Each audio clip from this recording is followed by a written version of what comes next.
Selamat pagi, siang, dan malam, Pak Bagas dan juga teman-teman.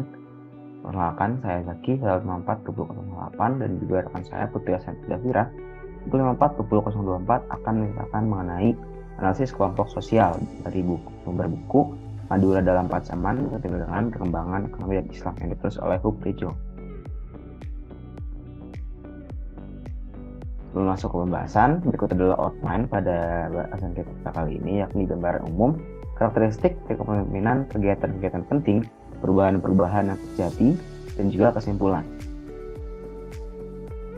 Sebelum masuk ke pembahasan juga, ada batasan-batasan bahasan yang akan diterapkan, yakni tempatnya merupakan Desa Parindu, waktunya merupakan tahun 1813 sampai 1977, dan juga anggotanya merupakan masyarakat Desa Parindu sendiri. Kemudian masuk ke gambaran umum, yaitu tentang kependudukan dan juga tentang letak geografis. Dari kependudukan terlebih dahulu, ini Desa Parindu pada tahun 1976, komposisinya terdiri dari 54,48%, yakni pria, dengan jumlah pria yakni 4.176, dengan 45,52% wanita, dengan jumlah wanita yakni 4.998 wanita. Adapun komposisi penduduk pada Desa Parindu pada tahun 1976 yakni didominasi oleh penduduk berusia 22 sampai 60 tahun, di mana yang lainnya berjumlah tidak beda jauh, sedangkan pada usia 22 sampai 60 tahun jumlahnya beda jauh secara signifikan, secara hampir 10 kali lipat. Kemudian untuk letak geografis, yakni Desa Parindu berada di tengah-tengah antara Tanjung Pedelengan dan juga Tanjung Tanjung. Terletak di Selat Madura dan juga lereng Punggung Bukit, di mana bagian dari Kecamatan Paraga di barat daya Kabupaten Sumeneb dan juga berjarak 35 mil dari Laut Jawa. Sedangkan luasnya sekitar 4,5 km persegi dan terbagi menjadi 6 kampung seperti yang terlihat pada peta di samping. Kemudian juga ada beberapa penggunaan lahan yang juga tercantum seperti gambar di PT4 yang di kampung pesisir, ada lapangan sepak bola, komandan batalion militer, pasar baru, dan juga lain-lainnya. Untuk sejarah singkat Parindu, di mana Parindu ini sudah ada sejak abad ke-17 pada zaman Kekuasaan Mataram. Kemudian pada tahun 1746, termasuk bandar, tempat pemungutan biaya masuk dan juga biaya keluar di pantai selatan. Kemudian pada tahun 1847, termasuk tempat yang paling penting antara ibu kota Sumeneb dan juga ibu kota Pamekasan. Kemudian tempat perdagangan yang paling penting itu ada di sebelah selatan daerah dataran tinggi Guluk-Guluk. Saat perjuangan kemerdekaan pun Parindu merupakan sumber perlawanan penting terhadap kolonial Belanda, di mana pada tahun 1960-an merupakan tempat berkembang menjadi pusat perdagangan ikan teri yang dikeringkan. Hingga pada tahun 1977, Parindu masih memiliki 5 perahu dagang.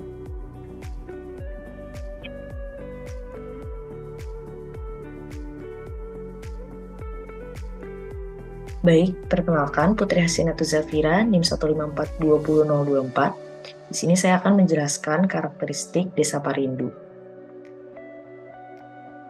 Yang pertama, untuk pola permukimannya itu terbagi menjadi 2, yaitu di kampung pesisir dan di daerah Udik. Adapun kampung pesisir itu menjadi pusat perdagangan di jalur pantai Sumeneb, sekaligus menjadi pusat Desa Parindu. Orang-orang di kampung pesisir itu membangun rumahnya di dekat pantai. Lalu, untuk pola-pola permukiman tradisional di Pulau Madura, dari segi penataan rumah-rumah tuanya itu masih memperlihatkan sisa-sisa tanian lanjang atau halaman rumah yang panjang. Lalu, daerah Udik itu merupakan bagian dari Desa Parindu yang ditempati oleh para petani. Maka dari itu, orang-orang di daerah Udik sebagian besar bergantung pada kegiatan pertanian. Lalu sebagian kecil lainnya ada yang bekerja sebagai penangkap ikan, pedagang, atau kuli di kampung pesisir. Penduduk di daerah Udik ini tersebar dalam ratusan tanian lanjang, di mana pada jarak antar tanian lanjang di beberapa tempat itu membentuk pedukuhan-pedukuhan kecil. Penduduk kampung pesisir dan daerah Udik itu sebenarnya sudah terpisah sejak dahulu, karena kedua penduduk di dua permukiman ini memiliki pandangan yang berbeda. Yaitu orang-orang di kampung pesisir memiliki pandangan bahwa petani di daerah Udik itu memiliki kedudukan yang lebih rendah. Sebaliknya, orang-orang di daerah Udik itu menganggap orang-orang di kampung pesisir sebagai orang-orang yang lebih kota atau yang kedudukannya itu lebih tinggi. Oleh karena itu, jarang terjadi ikatan keluarga antara penduduk di kampung pesisir dengan di daerah udik.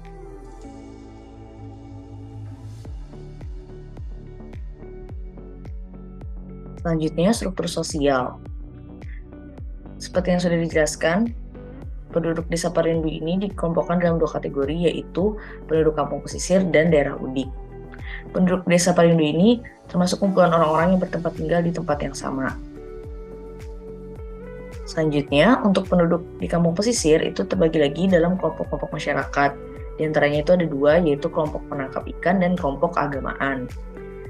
Kelompok penangkap ikan di sini adalah kelompok penangkap ikan dengan bagan, atau bagan itu adalah alat penangkap ikan menggunakan jaring dan juga cahaya. Itu merupakan alat tradisional.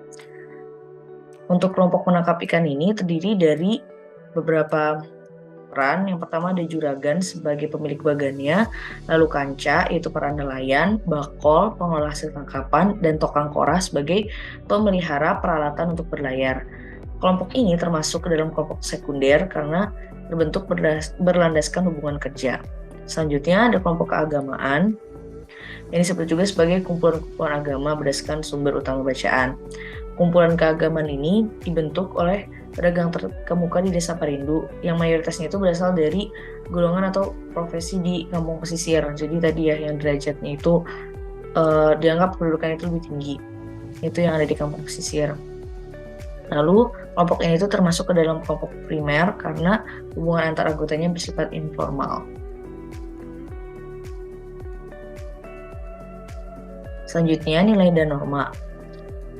Norma yang mendominasi di desa Parindu adalah norma agama, didasari oleh beberapa hal. Yang pertama, karena di desa Parindu itu dibangun pesantren-pesantren untuk menyebarkan nilai-nilai keagamaan Islam. Lalu banyak dari para wanita di desa tersebut itu sudah menutup kepalanya dengan penutup kepala atau syal ringan sebagai bentuk untuk memenuhi kewajiban menutup aurat termasuk kepala bagi wanita Islam. Penduduk Parindu juga taat dalam melaksanakan rukun Islam. Lalu pemuka agama di sana itu memiliki kewenangan yang lebih unggul atau yang lebih tinggi dibandingkan penguasa desa atau pemerintah desanya. Selanjutnya di sini dijelaskan 4 proses sosial yang terjadi di desa Parindu. Yang pertama itu ada exchange. Di sini para kiai itu atau pemuka agama baik dari dalam maupun luar Parindu memimpin proses pengislaman di desa Parindu. Proses pengislaman ini tujuannya adalah agar Islam itu semakin tersebar atau berkembang di desa tersebut. Lalu ada proses cooperation, yaitu terjadinya kerjasama antara para kiai dengan pedagang untuk membangun dan mengembangkan desa Parindu. Itu seperti membangun tempat ibadah, itu masjid dan musola, serta membangun pesantren tadi untuk menyebarkan nilai-nilai Islam gitu. Selanjutnya ada competition, di mana terjadinya kompetisi dalam pemilu yang dimulai saat kelompok keagamaan itu masuki dunia politik. Dijelaskan juga di bukunya bahwa dalam ketiga pemilu bahkan partai Islam itu punya pengikut yang paling besar di desa Parindu. Selanjutnya untuk proses konflik itu pernah terjadi. Kelompok Muhammadiyah sempat mendapat penolakan dari masyarakat Parindu. Lalu juga terjadi ketegangan antara perkumpulan agama karena perbedaan urusan baik agama ataupun perdagangan. Kemudian lompat ke tipe kepemimpinan. Nah, untuk tipe kepemimpinan sendiri di sini terdapat beberapa peran pemerintahan di desa, yakni ada kepala desa atau klebun, sekretaris desa diikuti dengan 6 kepala kampung atau apel dan juga 6 wakil apel dan juga modin. Di mana kepala desa sendiri merupakan orang yang dipilih oleh penduduk dan ditetapkan seumur hidup masa jabatannya. Kemudian selama 60 tahun jabatan klebun itu berada di keluarga yang sama, di mana di sini banyak terjadi pemilihan yang tidak jujur yakni atau berdasarkan keluarga. Kemudian ada kepala desa yang mengangkat pejabat desa di bawah-bawahnya yang dapat diganti sewaktu-waktu. Karena tadi kepala desa seumur hidup, maka kepala desa akan mengganti jabatan-jabatan di bawahnya tergantung dari keputusan kepala desa itu sendiri. Kemudian untuk wewenang pemerintahan desa di sini ada 3, yakni memungut pajak milik tanah, menyelesaikan perselisihan perselisihan dengan skala kecil, dan juga melaksanakan tugas dari pemerintah kecamatan, di mana ada wewenang bersama juga antara pemerintah desa dan juga pemerintah kecamatan, yakni pengaturan penggunaan subsidi dari pemerintah serta penyusunan daftar hak suara pada pemilu. di mana hubungan pemerintahan lokal dengan penduduk ini cukup baik ya, serta masyarakat dengan kedudukan ekonomi tinggi tetap mendapatkan kehormatan khusus, di mana masyarakat dengan kedudukan ekonomi tinggi itu masih bisa mampu bertemu dengan pejabat-pejabat di atasnya setingkat level kota dan juga provinsi. Baik, selanjutnya saya akan menjelaskan terkait kegiatan-kegiatan penting yang terdapat di Desa Parindu. Pertama, terkait mata pencaharian. Sebenarnya, di Desa Parindu sendiri, penduduk yang telah bekerja itu hanya sedikit yang sudah memiliki sumber pendapatan yang tetap. Maka dari itu, mereka bergantung kepada ragam kegiatan untuk memperoleh sumber pendapatan. Adapun mata pencaharian yang utama di Desa Parindu itu ada penangkap ikan dan pedagang. Penangkapan ikan sendiri merupakan mata pencaharian yang paling banyak dilakukan oleh masyarakat Parindu ketika musim penghujan.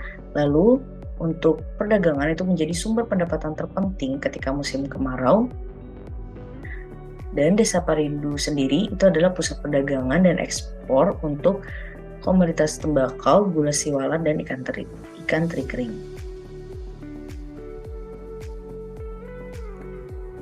Selanjutnya, peternakan. Di Desa Parindu, hewan ternak itu digunakan sebagai ternak bajak yang disewakan kepada para petani.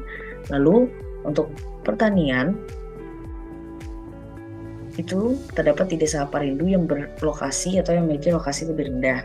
Di sana itu terdapat banyak usaha pertanian yang dijalankan. Adapun komoditas tanaman yang penting adalah jagung, singkong, dan kacang-kacangan. Selanjutnya, kegiatan masyarakat. Yang pertama itu ada penangkapan ikan. Masyarakat Parindu sendiri melakukan penangkapan ikan itu menggunakan bagan, jarit, dan pancing. Lalu selanjutnya, kegiatan penanaman tembakau. Penanaman tembakau sendiri di Pulau Jawa itu dimulai sejak abad ke-17 setelah diperkenalkan oleh bangsa Portugis. Selanjutnya, di abad ke-18, tanaman tembakau itu menjadi tanaman yang terpenting di Jawa. Selanjutnya, ada kegiatan perdagangan. Dalam kegiatan ini terdapat 4 kelompok pedagang yang menggambarkan kegiatan perdagangan itu sendiri. Yang pertama, ada para pedagang yang membeli bahan makanan dan kebutuhan sehari-hari di pedalaman, lalu ia menjualnya kepada konsumen yang ada di desa. Selanjutnya, para pedagang yang mendatangkan produk-produk dari Jawa lalu menjualnya di desa dan di sekitar desa tersebut. Selanjutnya, ada para pedagang keliling yang menyesuaikan situasi ekonomi setempat. Yang terakhir, ada para pedagang produk untuk pasar di Jawa. Ini merupakan kelompok pedagang terbesar yang ada di Desa Parindu.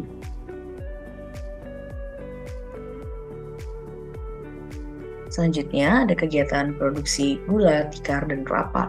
Daerah Parindu sendiri merupakan salah satu daerah produksi terpenting untuk gula siwalan di Madura.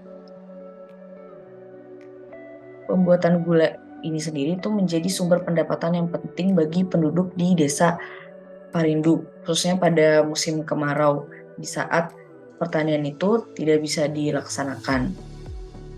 Namun budidaya pohon siwalan itu justru bisa sangat menguntungkan. Gula siwalan ini dibuat dari cairan pohon lontar. Adapun pohon lontar ini sendiri daunnya dapat digunakan untuk usaha anyaman, yaitu bisa dibuat tikar. Selanjutnya, Parindu juga merupakan pusat perdagangan kelapa yang didatangkan dari pulau-pulau kecil seperti Masalembu dan Karamian. Selanjutnya ada kegiatan modal, kredit, dan hutang. Kegiatan ini itu tujuannya intinya untuk meningkatkan perekonomian di Desa Parindu, khususnya terkait penangkapan ikan dan perdagangan sebagai mata pencaharian utama yang ada di desa tersebut. Kegiatan modal, kredit, dan hutang ini utamanya dilakukan oleh para pedagang atau pengusaha yang tidak memiliki cukup modal untuk mengembangkan usahanya. Selanjutnya ada kegiatan keagamaan. Kegiatan keagamaan di Parindu sendiri itu dimulai setelah Islam muncul dan semakin berkembang pesat. Aktivitas yang terjadi di Parindu sendiri itu kelompok agama berkumpul seminggu sekali, lalu mereka juga mempunyai dana sumbangan untuk membantu orang-orang yang membutuhkan. Pokoknya ada social movement atau perubahan-perubahan yang terjadi. Baik, di sini perubahan-perubahan yang terjadi yang mau dilihat adalah terkait perubahan pasca perkembangan Islam, di mana di desa tersebut muncullah pemimpin wanita di bidang keagamaan atau disebut dengan nyai. Kemudian juga ada pemenuhan rukun Islam yang dilaksanakan oleh masyarakat secara penuh, Di sini seperti gambar di samping ada rukun Islam tentang menunaikan ibadah haji, di mana banyak juragan-juragan yang pergi haji beberapa kali dan pergi ke Mekah juga beberapa kali.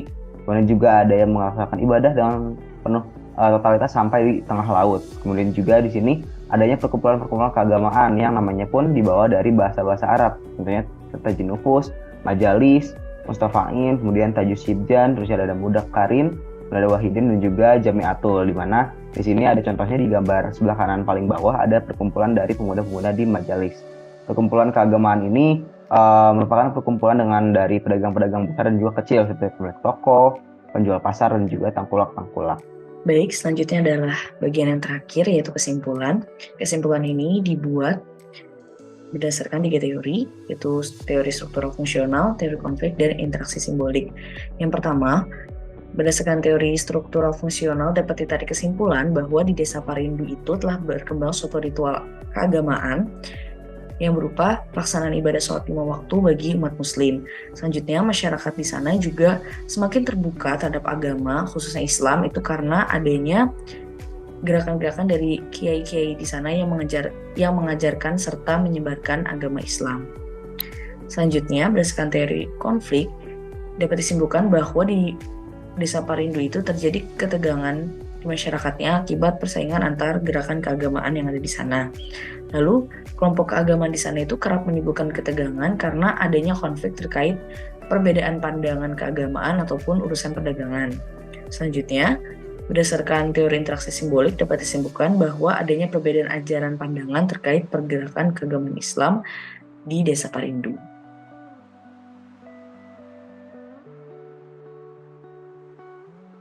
Baik, sekian presentasi dari kelompok 6, kurang lebihnya mohon maaf.